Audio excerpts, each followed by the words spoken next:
Cresci ouvindo histórias de minha avó sobre o Palácio das Lágrimas, um casarão antigo, localizado na esquina da Rua da Paz com a Rua 13 de Maio, no coração de São Luís, Maranhão. Para muitos, era apenas mais uma construção histórica.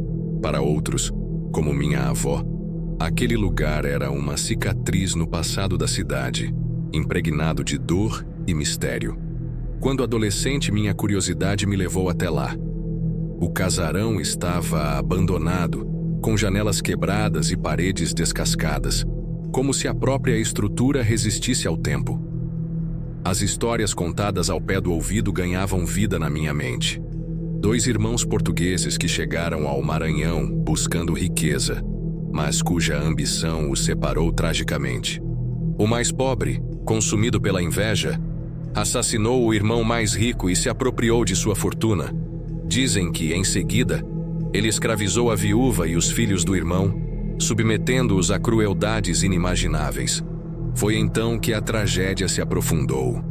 Um dos filhos, ao descobrir a verdade sobre o crime, vingou o pai, matando o tio. O ato, porém, não trouxe paz à família. O jovem foi condenado à morte e enforcado em frente ao próprio casarão, e suas últimas palavras foram uma maldição. Palácio que viste as lágrimas derramadas por minha mãe e meus irmãos. Daqui por diante, serás conhecido como Palácio das Lágrimas. Essas palavras pareciam ter impregnado o lugar. Naquele dia, lembro-me de ficar parado do lado de fora, sentindo uma presença opressiva. Um frio estranho cortava o ar, mesmo sob o sol forte. Algumas pessoas, ao passarem por ali, faziam o sinal da cruz e apressavam o passo. À noite, quando finalmente criei coragem para explorar o interior, descobri que a fama de maldição não era exagero. O casarão tinha um silêncio diferente, pesado, como se as paredes sussurrassem histórias antigas. Subi os degraus rangentes da escada principal e cheguei a um corredor longo, onde encontrei o que parecia ser o quarto principal. A porta estava semiaberta e lá dentro vi marcas nas paredes, como arranhões profundos, e no chão, velas derretidas em formato de cruz. O momento mais assustador, no entanto, veio quando me virei para sair. Ouvi passos atrás de mim, mas não havia ninguém. O som era claro, próximo, como se alguém me seguisse. O pânico tomou conta de mim, mas fui incapaz de me mover por alguns segundos. Quando finalmente recuperei o controle, desci correndo as escadas, sentindo uma presença me acompanhar até a saída. Depois daquela noite, nunca mais passei perto do Palácio das Lágrimas. As histórias não eram apenas lendas. Algo ficou naquele lugar. Algo que nem o tempo consegue apagar. Seja o eco da maldição ou as almas atormentadas que por lá passaram, o casarão guarda mais do que lembranças. Ele é o próprio reflexo de uma tragédia que nunca encontrou descanso.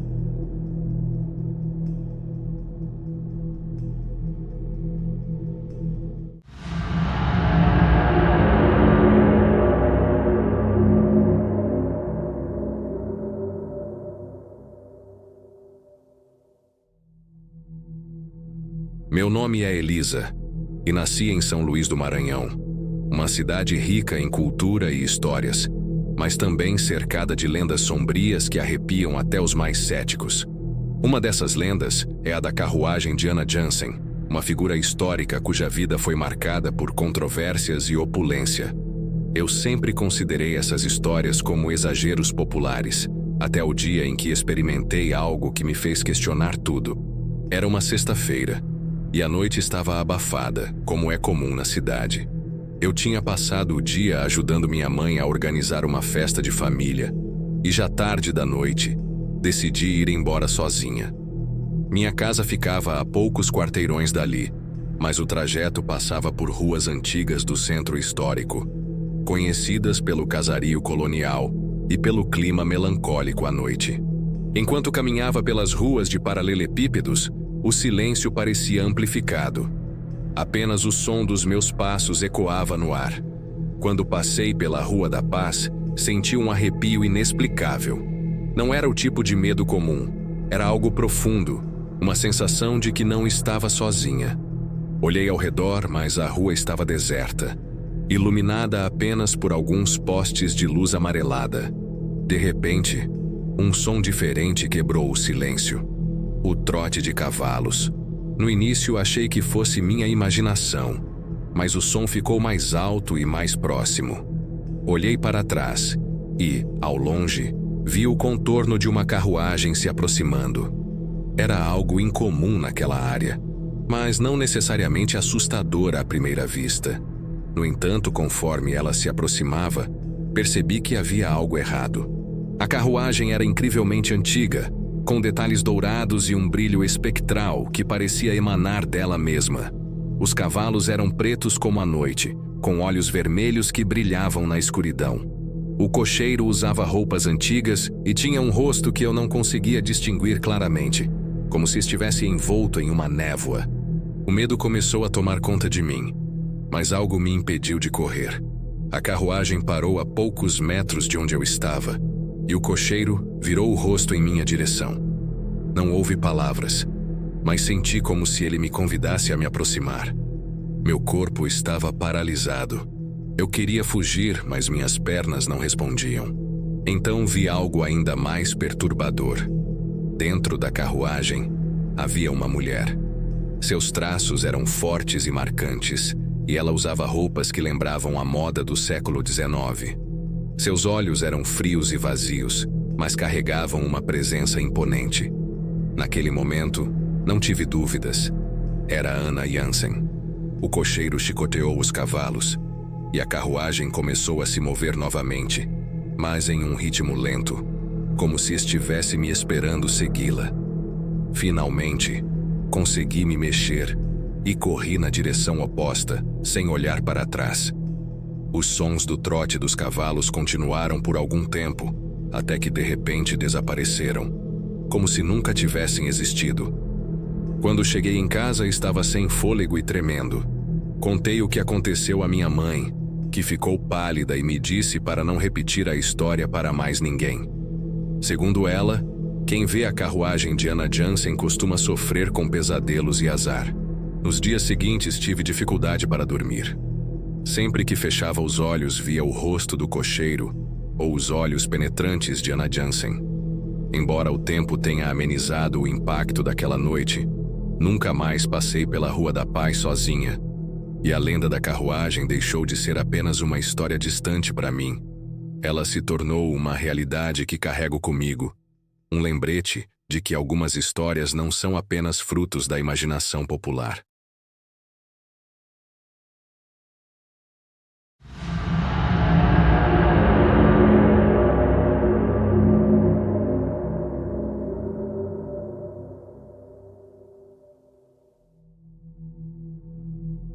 Meu nome é José Cardoso.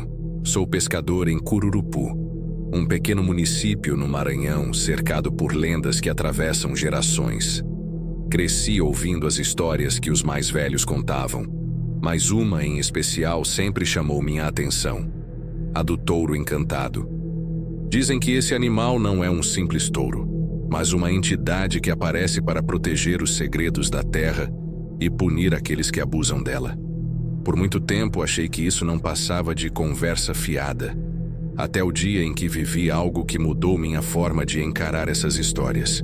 Era uma noite sem lua, o tipo de escuridão que faz a gente sentir a presença do desconhecido. Eu e meu primo Mateus estávamos pescando perto de uma área onde não costumávamos ir, mas a escassez de peixe nos obrigou a arriscar. A região é conhecida como Baía dos Encantados, um lugar cercado por mistérios e temores. Enquanto jogávamos as redes, o silêncio ao nosso redor era quase palpável, interrompido apenas pelo som da água batendo na canoa. De repente ouvimos um barulho estranho vindo da mata que cercava o manguezal. Era como se algo pesado estivesse se movendo entre as árvores. Olhamos um para o outro tentando manter a calma. Mateus sugeriu que poderia ser apenas um bicho selvagem, talvez um javali. No entanto, o som era diferente, como se algo estivesse nos observando. Resolvi ignorar e continuei puxando a rede, mas meu coração batia descompassado. Foi então que vimos, Um vulto gigantesco emergiu da escuridão, iluminado apenas pelas lanternas da canoa. Era um touro negro, imenso, com olhos que pareciam brilhar como carvões em brasas. Ele estava parado na margem, nos encarando de uma forma que congelou meu sangue. O animal não fazia nenhum som, apenas nos observava com uma presença quase sobrenatural. Mateus, visivelmente assustado, sugeriu que fôssemos embora imediatamente. Enquanto tentávamos remar para longe, o touro começou a se mover. Seus passos pareciam fazer a terra tremer, mesmo estando a uma boa distância de nós.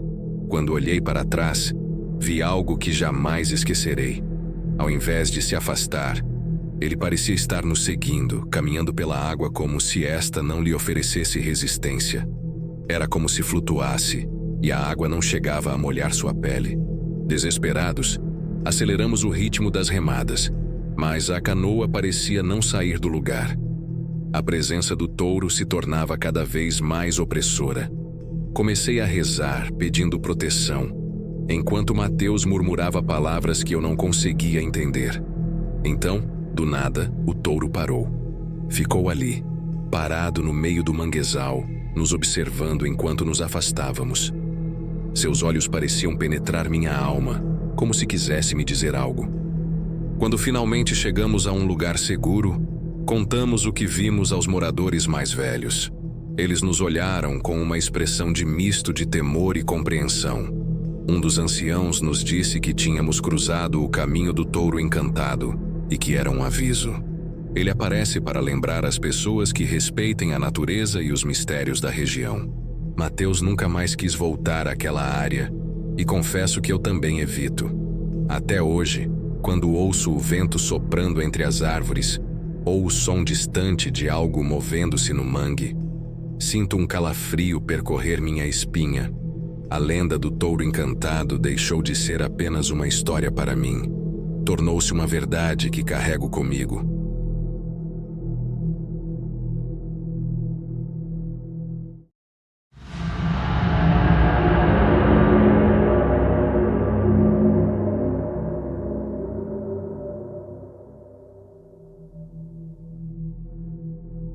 Meu nome é José Augusto, e hoje venho compartilhar algo que marcou minha juventude. Eu cresci em uma pequena vila no Maranhão, onde as lendas locais eram parte do nosso cotidiano.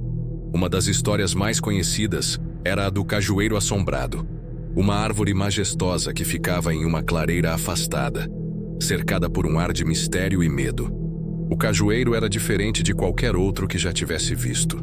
Seus galhos eram retorcidos, formando figuras que pareciam humanos em desespero, e sua copa era tão densa que, mesmo ao meio-dia, mal permitia que a luz do sol atravessasse.